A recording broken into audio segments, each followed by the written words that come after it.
beaucoup. Tu m'as beaucoup surpris, Baya, parce qu'on te connaît sur le registre de la comédie. Et là, mine de rien, tu es un peu... Tu es pas passé de l'autre côté, tu nous as beaucoup émus. Je suis passée de l'autre côté, j'aime bien. Non, mais vraiment, parce que le point de départ est assez drôle, etc. Puis très vite, on voit cette famille un peu en détresse, pas en détresse, mais un peu perdue. En équilibre précaire. En équilibre précaire. Et qu'est-ce qui t'a amené à ça, à aller vers le drame, en fait? D'abord, je pense que j'étais pas prédisposée à faire que de la comédie. Et que naturellement, j'avais plein de... après Le nom des gens, qui est le premier scénario que j'ai fait, qui était vraiment une comédie. Bien que l'histoire... Ouais, mais c'était peut-être bien. Bien que bien que l'histoire du nom des gens était... Enfin, bien que ce soit une comédie, l'histoire était assez dramatique, en fait. C'est l'histoire de quelqu'un, de personnes qui allait très mal, d'un homme qui perdait sa mère, de rencontres amoureuses compliquées et tout. Mais c'était un peu... oui, voilà, c'est vrai qu'on a écrit avec Michel, que ce soit pour lui, pour moi, même les scénarios que j'ai fait avec Thomas étaient des comédies, mais moi j'avais plein d'histoires qui n'étaient pas des comédies. Mais je les ai jamais vendues avant Mikado, parce que c'est vrai que quand des producteurs savent que vous savez faire une bonne comédie, ils n'ont pas trop envie de produire vos drames. Ceci étant, je trouvais que sur cette histoire, je me suis posé la question de la comédie quand même, comme je me la pose à chaque fois, c'est la question du ton. Et sur cette histoire, je ne sais pas pourquoi, j'ai pas senti la comédie, j'ai essayé, je trouvais que c'était trop forcé, je me suis pas autorisée aussi, peut-être parce que ça venait aussi de... Même s'il y avait plein de choses très intimes dans le film, et un sujet qui était ce rapport à l'enfance, et est-ce que des sujets en fait qui traversent aussi mes autres films, ce sujet du rapport à l'enfance, et comment on se relève comment on s'émancipe de ses parents, et de l'enfance aussi qui est un peu à côté du monde, comment comprendre le monde quand on est à côté. C'était des sujets qui me touchaient beaucoup et que j'ai pu ressentir dans ma vie, mais ça partait beaucoup d'histoires qu'on m'a racontées de personnes que je connais bien, qui ont eu affaire à l'aide sociale à l'enfance, qui ont eu des histoires comme ça. Et donc je partais avec du matériau qui n'était pas le mien, du matériau humain qui n'était pas le mien, et je crois que je l'ai plus respecté que mes histoires personnelles, donc j'ai eu du mal à le décaler dans la comédie, je ne me suis pas autorisée. Et j'ai aimé ça parce que du coup j'ai pu explorer une autre façon de mettre en scène, et c'était super intéressant pour moi. Un peu effrayant, mais c'était super intéressant. Tu t'es beaucoup documenté justement sur cet aspect social? Énormément. Ouais. Au point qu'il y a des fois j'étais tentée de... En fait c'est tellement vaste, ces histoires-là, quand on connaît, il se trouve que moi, dans ma vie, autour de moi, proche, il y a plusieurs personnes, adultes aujourd'hui, et aussi des enfants que je connais qui ont eu ce parcours. À partir de là, il y a tellement de choses à raconter que c'est extrêmement vaste et qu'on a presque envie de... En fait, il y a des choses... quand on n'a pas été regardé par ses parents, aimé par ses parents, et qu'on a vécu ce truc où on appartient un peu à personne et où on n'a pas de... C'est très compliqué, les foyers, l'ASE, il y a plein de gens qui sont extraordinaires dedans et qui essayent de tout faire. En même temps, il y a un manque de moyens et il y a des énormes erreurs, et il y a aussi des gens malveillants qui peuvent profiter de la faiblesse de ces enfants. Donc à partir de là, c'est quand même tellement vaste que moi, assez rapidement, oui, je me suis énormément renseignée en partant d'histoires, par exemple de cette histoire de procès, dont je connais très bien la personne qui a vécu ça, qui avait été dans une famille d'accueil qui l'avait maltraité et qui s'est retrouvée à devoir... et qui, en fait, quand il allait mal, quand il avait 20 ans, il appelait pour se défouler et surtout essayer d'obtenir réparation, c'est-à-dire d'obtenir aveu de ces personnes qui l'avaient maltraité, parce que ces personnes n'avaient pas été punies et qu'il n'avait jamais pu en parler, en fait, tout simplement. Et donc, il a été traîné en justice pour harcèlement. Il a pris une amende alors qu'il était encore en foyer de jeunes travailleurs et il n'avait plus le droit de les approcher ni de les appeler.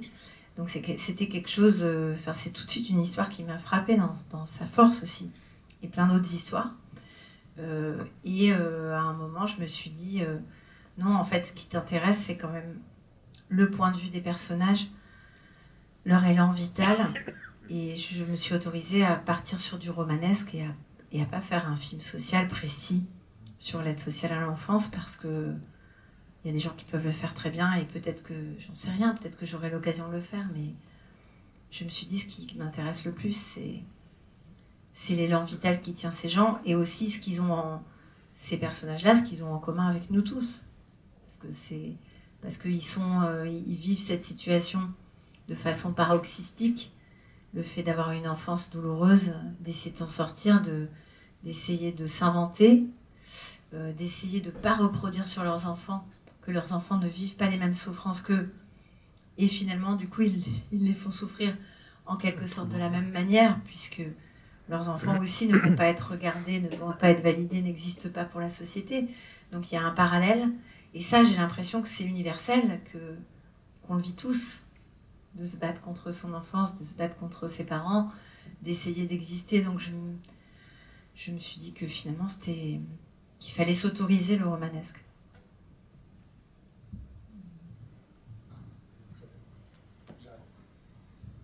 Bonsoir. Bonsoir. Merci.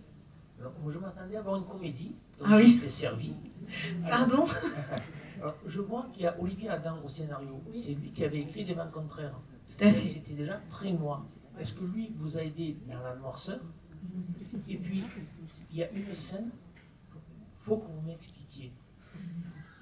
Il engueule sa mère. En plus, c'est Marion Bernou qui la joue. Ouais. Vous l'avez reconnu. Et je ne comprends pas pourquoi il l'embrasse.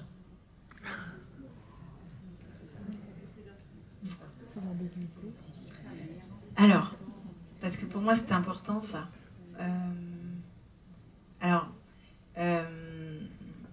D'abord pour moi le film n'est pas noir, pas que noir, mais il a de la noirceur, bien évidemment. Et c'est sûr que si vous arrivez c'est un peu le malentendu. Oui, si on arrive en voulant voir une comédie, c'est compliqué, il faut. Et puis surtout, il y a de la tension. C'est-à-dire qu'on a peur pour eux, je crois. Et ça, c'est une vraie tension quand tout d'un coup, on ne sait pas comment ça va finir. Parce qu'il y a ces enfants, il y a tout ça. Mais j'espère qu'il n'est pas noir, parce que moi, je pense qu'il y a quand même de l'espoir. En tout cas, il y a un chemin non pas de rédemption, parce que c'est pas catholique, c'est pas le bien ou le mal, mais en tout cas, il y a un chemin de libération, on va dire. À la fin. Et puis il y a aussi un personnage qui découvre autre chose. Enfin, il y a aussi quand même, pour moi, une rencontre entre deux familles qui s'apportent des choses et qui se décalent un peu les uns les autres. Donc pour moi, cette partie-là, on va dire, elle n'est pas noire, mais c'est vrai que c'est un film tendu. Et la scène avec Marion Vernou, c'est une scène que j'ai beaucoup répétée en amont, parce que je voulais la trouver, la chercher. Moi, je me suis inspirée aussi de ce que je connais de ces familles-là. Et en fait, je pense que quand on a un parcours... D'abord, je pense que la famille, c'est amour-haine en permanence. Et j'ai toujours besoin que dans les scènes de famille, il y ait à la fois ce lien qui est toujours présent, qui peut être représenté par finalement, au revoir, cette bise qui se fond, qui est quand même assez glaciale aussi, mais qui crée un lien. Et moi, en tout cas, les personnages dont je me suis inspirée, ils ont gardé des liens avec leur famille, en fait. Parce que c'est les gens qui sont à l'ASE, souvent, c'est des gens qui n'ont pas été adoptés, qui ne sont pas adoptables, dont les familles sont défaillantes ou pas, d'ailleurs, enfin, très défaillantes ou moyennement défaillantes, ou des fois, le lien se brise aussi au fur et à mesure de ça. Ça peut être une défaillance sociale ou une complexité ou des séparations. Il y a 1000 histoires ou des histoires extrêmement violentes. Dans tous les cas, les familles reprennent les enfants il y a beaucoup d'histoires dont je me suis inspirée et que j'ai vues de mes propres yeux. C'est que pendant 1 an, la famille n'est plus là, puis tout d'un coup, la famille a à nouveau l'autorisation ou la capacité à reprendre les enfants tous les week-ends. Puis finalement, il se passe un problème, et puis ils ne les voient plus pendant des années. Donc ce lien, il existe toujours. Et ce lien, pour les enfants, c'est un lien dont on cherche toujours à tirer de l'espoir. C'est-à-dire qu'il y a toujours l'envie d'avoir une explication qui n'arrive jamais, et toujours l'envie de recréer un lien qui souvent est boiteux, quoi.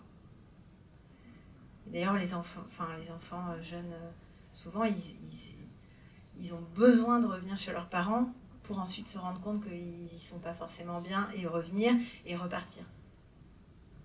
Donc c'était ça que j'essayais de nourrir un petit peu, de faire comprendre. Oui, bonsoir. Merci pour ce film. Alors, il y a des moments assez durs, mais moi, je considère quand même que c'est un feel-good movie, parce qu'il finit bien quand même. Alors, l'histoire de donc la gamine, elle a 10-12 ans. Est-ce que ça arrive, ce genre de choses? Donc, des gamins qui grandissent sans être connus. Est-ce que c'est crédible que la mère récupère ses gamins aussi vite? Parce que moi, ce que j'ai vu de la justice, c'est parfois au moins aussi brutal, voire plus. Moi, je m'attendais à ce qu'il porte plainte après le procès. Et dernière question, pourquoi la chanson de Nino Ferrer? Alors, première question. C'est central pour moi, quand je parlais du romanesque, c'est de m'autoriser, c'est le moment où j'ai trouvé au scénario cette idée qui pour moi représente le film et qui n'est pas réaliste, entre guillemets, qui n'est pas... Alors est-ce elle est crédible parce que c'est déjà arrivé? Ça peut arriver, de toute façon on le sait tout. On a tous les gens qui ont eu un enfant ont déclaré leur enfant à 3 jours à la maternité et on peut sortir de la maternité, on peut s'échapper de la maternité sans avoir ce papier. Ce papier, c'est quelqu'un qui y va, c'est le papa souvent qui y va 3 jours après, dans les 3 jours en tout cas. Donc c'est des cas qui sont arrivés plein de fois, de gens qui ont accouché chez eux, et donc souvent des cas de maltraitance ou des cas de bébés plus ou moins enlevés ou élevés en dehors de la société. Donc c'est des cas qui arrivent. Moi je me suis beaucoup renseignée là-dessus, mais ça reste isolé, quoi. C'est des cas très isolés et souvent on retrouve les enfants dans un appartement pas nourri, ou alors c'est un enfant qui a disparu avec sa mère ou avec son père avant d'être déclaré. C'est des cas très précis. Le seul endroit où ça existe de façon où ça raconte quelque chose, c'est en Chine. Et moi, c'est un sujet qui m'avait beaucoup intéressée. C'est à cause de la politique de l'enfant unique. En Chine, il y a beaucoup de gens qui vivent sans existence légale. Et je pense que ça, c'est un truc qui m'a marqué parce que j'avais mis plein de papiers de côté sur cette situation et que j'ai aussi travaillé sur ce que c'est d'être sans papier ou pas, sur le nom aussi. Donc pour moi, le papier, c'est aussi l'existence pour la société. C'est ce qui vous constitue. Et ce film, il parlait beaucoup de ça, au fond. Et je me suis dit, je peux tout à fait le déplacer là. Et en fait, finalement, raconter l'essence de cette histoire, même si je raconte une histoire qui n'existe pas, je vais raconter quelque chose de juste, qui existe aussi, parce que plein de gens vivent en dehors de la société, font l'école à la maison, essaient de s'échapper d'une vie tracée, en quelque sorte, qu'on vit tous, et qui va de la maternité à la maternelle, à ceci, au travail, à l'EHPAD et au cimetière. Et qui est un chemin tracé qu'on connaît. Et on a tous cette tentation de l'évitement.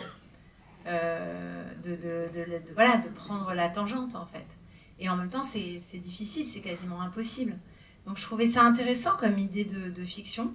Et je l'ai assumée parce que pour moi, elle permettait aux personnages d'exister et d'exprimer leurs sensations. Et que moi, je ne fais pas du cinéma naturaliste, on va dire. Et je ne voulais pas justement que ce soit trop social et trop premier degré. Et je m'inspirais aussi beaucoup d'un cinéma, moi, du cinéma que j'ai vu quand j'étais jeune. Donc de À bout de course de Sidney Lumet, mais de Un monde parfait de Clint Eastwood. Le cinéma américain se permet du romanesque, mais très simple, comme ça, avec des histoires très simples, des gens qui se rencontrent, ou Gilbert Grape, ou des histoires comme ça qui Thelma et Louise, on a le droit à la fiction qui va très loin, en fait, aux États-Unis. On ne se pose pas la question. J'avais envie de faire ce pas de côté. Et La Rua Madureira, parce que pour moi, c'est une chanson qui représente beaucoup le ton du film. C'est une chanson qui parle de la perte de l'être aimé, avec une mélodie très joyeuse. dans une bossa nova, qui fait que si on n'écoute pas les paroles, on a envie de danser, on est joyeux. Et en même temps, il y a cette perte comme ça qui est présente tout du long, le risque de la séparation. On n'a pas parlé des acteurs, mais on va y venir parce que Ramzy Bedia, tu es très très fidèle. Lina Laponce aussi, Félix Moati. J'ai l'impression que cette fidélité des acteurs, tu y tiens. Tu peux nous en parler? Oui, c'est vrai. Oui, ben c'est vrai que j'ai l'impression que travailler avec des acteurs, c'est un peu comme quand on fait l'amour avec des gens. C'est la première fois, c'est pas terrible. Souvent, c'est un peu maladroit, c'est un peu bof. Quand on y revient une deuxième fois, on se découvre un peu, on est moins timide. Et puis la troisième fois, c'est encore mieux. Et la quatrième fois, bon, c'est vrai qu'après, il peut y avoir aussi une baisse de désir à un moment, après quelques années. Mais là, j'en suis loin. Donc moi, j'ai l'impression que c'est quelque chose qui est très beau pour moi de travailler avec les mêmes acteurs. Parce que c'est vrai que quand on s'est découvert, que ce soit Vimala, je l'ai découvert sur un court-métrage, je suis tombée... Enfin, c'est vrai, je donne cette métaphore, mais les comédiens, c'est un peu comme les rencontres quand même. C'est-à-dire qu'on tombe un peu amoureux, ou même si c'est pas de l'ordre du sentiment amoureux et que c'est pas physique, il y a quand même une rencontre comme une amitié, ou comme... Il y a une attraction au début qu'on ne s'explique pas. On se projette. Ce sont quand même les personnes avec leur corps, leur esprit, leur présence, leur charme qui vont incarner nos personnages. Et donc du coup, c'est pas très réfléchi des fois. C'est-à-dire que tout d'un coup, on bloque sur... Enfin, on aime un acteur, c'est comme tout le monde en tant que spectateur, quoi. Pourquoi on projette tellement sur les comédiens? C'est parce que voilà, ils nous sont proches. Et moi, j'ai ce grand plaisir de retrouver ces comédiens, de m'inspirer aussi de ce qu'ils sont dans la vie. C'est-à-dire que... Et de le croiser avec les personnages. De me dire, voilà, Ramzy, je le connais aussi pas comme les gens qui le voient dans des films le connaissent. Je le vois en civil, entre guillemets. Et donc du coup, et Vimala et Félix, c'est la même chose. Et je les vois grandir, je les vois vieillir. Et en plus, donc ça me permet, moi, d'écrire pour des comédiens, d'écrire un personnage et de le croiser avec un comédien, de m'inspirer aussi de ce qu'il dégage physiquement, de me dire, voilà, Félix, il joue au foot, je vais écrire une scène de foot. Vimala, je sais de quoi elle est capable. Je sais qu'elle va conduire le camion pendant tout le film et qu'on ne va pas avoir de voiture travelling et qu'elle va conduire vraiment. Je sais ce qu'elle est capable de faire physiquement. Je sais ce qu'elle dégage. Et tout ça, c'est très fort pour moi. Et en plus, la confiance aussi, petit à petit, devient de plus en plus forte. Et je crois que le travail avec des comédiens, c'est la confiance d'abord. Parce que les comédiens, ils sont très fragiles, en fait, quand ils donnent ce qu'ils donnent sur un plateau. Ils ne savent pas comment ils vont être montés. Ils se posent toujours des questions. Est-ce qu'ils vont être bien? Est-ce qu'ils vont être ridicules? À partir du moment où on a la confiance d'un comédien, il peut donner énormément. Parce qu'il sait qu'on va le respecter, il sait qu'on ne va pas le voler.